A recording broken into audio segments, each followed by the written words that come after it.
merayap di permukaan vertikal. Bulu-bulu halus tersebut berfungsi sebagai lem yang mampu berjalan menahan tekanan gravitasi yang membuat cicak tidak terjatuh. Cicak banyak ditemukan merayap di dinding dan langit-langit rumah.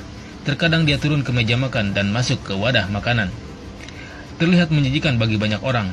Ternyata cicak memiliki bahaya yang tidak boleh diremehkan. Tahi atau kotoran cicak terkandung bakteri salmonella yang bila masuk ke tubuh manusia bisa menyebabkan demam, diare, dan kejang pada bagian perut.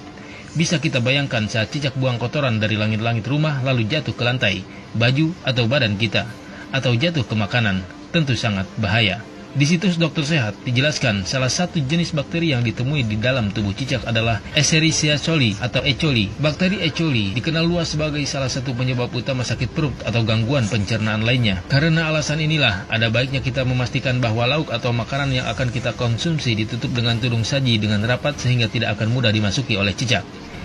Hendaknya, sendok nasi juga sebaiknya tidak diletakkan dengan sembarangan agar tidak mudah disentuh oleh cicak sehingga tidak akan mudah terkontaminasi bakteri E. coli yang berbahaya.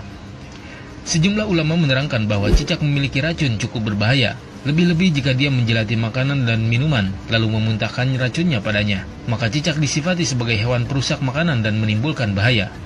Karenanya, cicak disifati sebagai binatang pengganggu dan berbahaya seperti tikus, ular, dan kalajengking. Cicak masuk pada ujian madarat di samping ujian keimanan. Ya, ada madarat. Bukankah ketika cicak datang menandakan bahwa banyak kotoran yang ada di situ?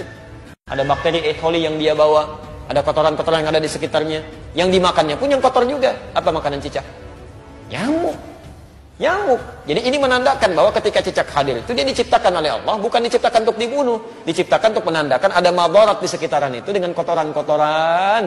Makanya diciptakan oleh Allah untuk menunjukkan ini ada yang kotor, ada yang gak bagus, termasuk dirinya sendiri. Maka Nabi menyampaikan riwayat Sa'ad bin Abi Waqqas, ya, qala anna Nabiy sallallahu alaihi wasallam, bahwa Nabi sallallahu alaihi wasallam amara qatlal waza', memerintahkan untuk membunuh cicak. Membunuh cicak dan ada pahala di situ. Bunuhnya cicak itu seperti kita membunuh nyamuk untuk menunjukkan ada kotoran-kotoran di situ yang hikmahnya harus kita jauhkan. Memang diciptakan dia untuk menunjukkan itu, dan harus dibunuh dia. Harus dibunuh. Ketika Anda bunuh itu bukan cuma ada pahala di situ, tapi menghilangkan keburukan-keburukan yang mungkin muncul. Termasuk di situ mengusir keadaan-keadaan jin, karena jin senang di tempat yang kotor. Makanya saya bisa katakan kalau ada cicak tuh beberapa tempat, itu jin biasanya ada juga di situ. Karena senang di tempat-tempat yang kotor. Ya, senang di tempat-tempat yang kotor. Jelas di sini? Dalam kitab Al-Mawsu'ah Al-Fiqhiyah, membunuh cicak dan sejenisnya termasuk disyariatkan dan disunahkan. Termasuk yang disyariatkan untuk dibunuh adalah ular. Begitu juga disunahkan membunuh cicak meskipun tidak menyakiti. Hal ini berdasarkan hadis yang diriwayatkan Sa'ad bin Abi Waqqas radhiyallahu anhu, bahwasanya Nabi Shallallahu alaihi wasallam memerintahkan untuk membunuh cicak.